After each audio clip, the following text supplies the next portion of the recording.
प्राचीन रोमन साम्राज्य के मंदिर एक बार खंडित हुए और फिर कभी दोबारा खड़े ना हो सके।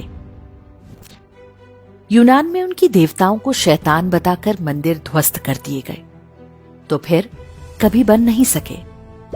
ज्यूज, डायोनाइसिस और अपोलो को अब कोई नहीं पूजता। मिस्र की महान सभ्यता एक बार तहस नहस हुई तो दोबारा संवर नहीं पाई।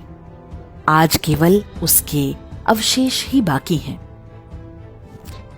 फारस के आताशगाहों की अखंड अग्नि एक बार बुझा दी गई तो दोबारा उन्हें जलाने के लिए कोई नहीं बचा। मेसोपोटामिया की सभ्यता पर केवल एक बार सिकंदर ने आक्रमण किया और वो एक झटके में समाप्त हो गई। उनके देवताओं के अब कोई नाम भी नहीं जानता। संसार की समस्त प्राचीनतम सभ्यताओं पर हुए सारे बर्बर आक्रमणों को मिला दें, उससे भी अधिक आक्रमण अकेले काशी पर हुए। लेकिन काशी बार बार उठ खड़ी हुई।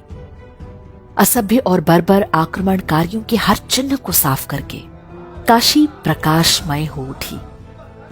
आज भी हर ओर हर हर महादेव की गूंज है।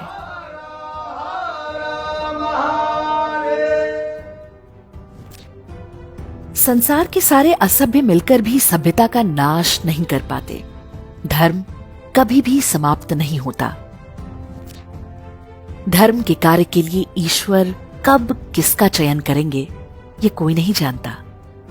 इतिहास में इसके ढेरों उदाहरण भरे पड़े हैं। मोहम्मद गोरी और कुतुबुद्दीन ऐबक ने काशी का विध्वंस किया, तब जानते हैं कि वहां के मंदिरों और घाटों का पुनर्निर्माण किसने कराया?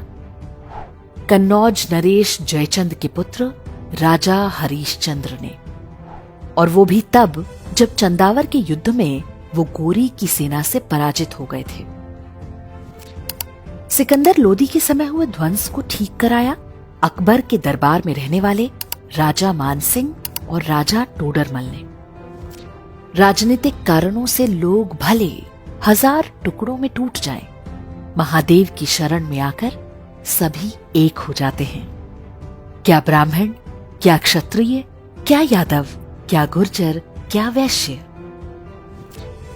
काशी विश्वनाथ मंदिर को औरंगजेब ने तोड़वाया तो एक दीवार छोड़ दी, इसलिए ताकि काशी आने वाले तीर्थयात्री इस अपमान को सदियों तक अनुभव करते रहें। अपवित्र और खंडित हो चुका ज्योतिर्लिंग हिंदुओं की हार का स्मारक बन गया।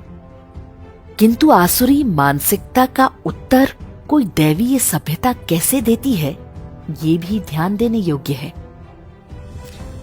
औरंगजेब द्वारा कराए ध्वंस के लगभग 100 वर्ष बाद जब राजमाता अहिल्याबाई होलकर ने मंदिर का निर्माण किया, तो उसके कुछ दिनों बाद ही महाराजा रणजीत सिंह जी ने मंदिर के दोनों शिखरों को सोने से मढ़वा दिया।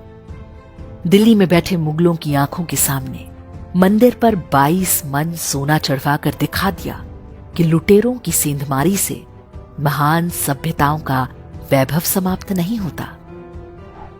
तोड़ने वाले समाप्त हो जाते हैं, रचने वाले समाप्त नहीं होते।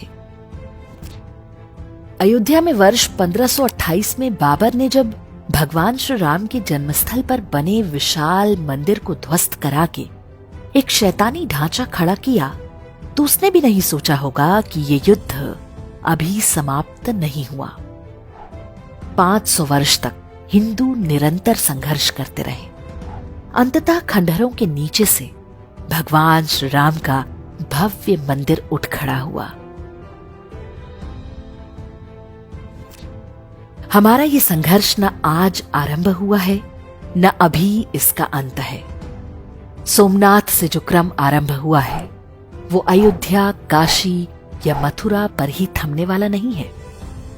सनातन सभ्यता के हर प्रतीक को हमें वापस लेना है। ये प्रण 1 अरब हिंदुओं को अपने हृदय में बिठाना होगा। ये विश्वास बनाए रखना होगा कि एक दिन शारदा पीठ, मुल्तान, कटासराज और हिंगलाज माता से लेकर ढाकेश्वरी तक की बारी आएगी। कुछ सपने हम अपनी आंखों से सच होते देखेंगे और बहुत कुछ अपनी आने वाली पीढ़ियों के हृदय में बिठा कर जाएंगे। प्रण करें कि अखंड हिंदू राष्ट्र एक दिन साकार होगा। ये हमारा सौभाग्य होगा कि इस नव निर्माण की नींव में एक ईंट हम भी हैं।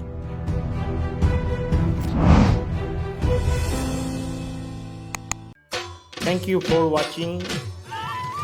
Please subscribe, like and share.